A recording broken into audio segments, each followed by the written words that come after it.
নাহিদ রানার দিকে তেড়ে এলেন কুশল পেরেরা। রাগ দেখিয়ে লাভ হলো কি, আউট হয়ে মাঠ ছাড়তেই হলো কুশল পেরেরাকে। ফাইনালে ম্যাক্সওয়েলকে বেকুব বানিয়ে প্যাভিলিয়নে পাঠালেন নাহিদ রানা। গতির ঝড়ে ভক্তদের মন জয় করে নিলেন বাংলাদেশের স্পিড স্টার নাহিদ রানা। প্রিয় দর্শক, পাকিস্তান সুপার লিগের ফাইনাল ম্যাচে আজ মুখোমুখিতে মাঠে নেমেছে হায়দ্রাবাদ কিংসম্যান ও পেশোয়ার জালমি। আগে ব্যাটিংয়ে হায়দ্রাবাদ কিংসম্যান, শুরু থেকেই মার মুখে ব্যাটিংয়ে হায়দ্রাবাদ কিংসম্যানের ব্যাটাররা। প্রথম 5 ওভারে রান তুলে নিয়েছে রীতিমতো, তবে তারপরে যেন রানের চাকা থামিয়ে দিলেন নাহিদ রানা ও সুফিয়ান মুকিম। যেখানে নাহিদ রানা দলীয় ষষ্ঠ ওভারে বোলিংয়ে এসে 13 রান খরচ করেন। নিজের প্রথম ওভারে উইকেট না পেলেও রান আটকেও সুবিধা করতে পারেননি। তবে এরপরে সুফিয়ান মুকিম এসে দারুণ বোলিং করলেন। তারপরে আবারও অষ্টম ওভারে বোলিংয়ে আনা হলো নাহিদ রানাকে।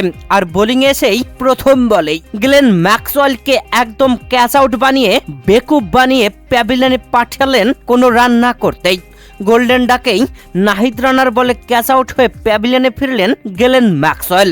ঝড়গতির বল যেন চেয়েছিলেন ছক্কা হাঁকাতে, তবে বেকুব হয়ে গেলেন ম্যাক্সওয়েল। প্রিয় দর্শক, প্রথম ওভারে উইকেট না পেলেও দ্বিতীয় ওভারে নিজের প্রথম বলেই ম্যাক্সওয়েলকে আউট করে প্যাভিলিয়নে পাঠিয়ে উল্লাসে মাতেন নাহিদ রানা। গ্যালারিতে উল্লাসে মাতে পেশোয়ার জালমির ভক্তরা। এরপরে ব্যাটিং আসা কুশল পেরেরা এই ওভারের পঞ্চম বলে আউট হয়েছেন রান আউট। তবে রেগে তেড়ে এসেছিলেন নাহিদ রানার দিকে। যেখানে নাহিদ রানার ওভারের পঞ্চম বলটি খেলতে গিয়ে বেকুব হয়ে যান সাইম আইয়ুব। লাফিয়ে বলটি কোনো মতে রক্ষা করেন, তবে বলটি শটে চলে যায়। এদিকে রান নিতে থাকা দুই ব্যাটসম্যান দৌড় শুরু করলেন, তবে শটে ফিল্ডিং এ থাকা ফিল্ডার দৌড়ে এসে লাফিয়ে বলটি নিয়ে থ্রো করলেন এবং ডাইরেক্ট হিটে স্টাম্প লেগে গেল। নন স্ট্রাইক প্রান্তে থাকা কুশল পেরেরা স্ট্রাইক প্রান্তের দিকে দৌড়ে যেতেই নাহিদ রানার সাথে ধাক্কা খেয়েছেন। আর এ নিয়ে নাহিদ রানার উপর রেগে গেলেন। তবে আম্পায়াররা বারবার খোঁজার চেষ্টা করলেন যে নাহিদ রানার কোনো দোষ আছে কিনা, তবে কোনো দোষ পেলেন না।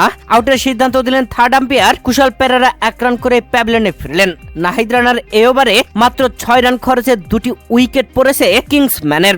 এরপরে দলীয় 14তম ওভারে বোলিং এসে নিজের করা তৃতীয় ওভারের পঞ্চম বলে আরো একটি উইকেট তুলে নিয়েছেন নাহিদ রানা। হুনাইন শাহকে 9 রান করতে প্যাভিলিয়নে পাঠিয়ে দেন নাহিদ রানা। প্রিয় দর্শক, পাকিস্তান সুপার লিগের ফাইনাল ম্যাচে বাংলাদেশের স্পিড স্টার নাহিদ রানার এমন দারুণ বোলিং আপনাদের কাছে কেমন লেগেছে জানাবেন কমেন্ট করে।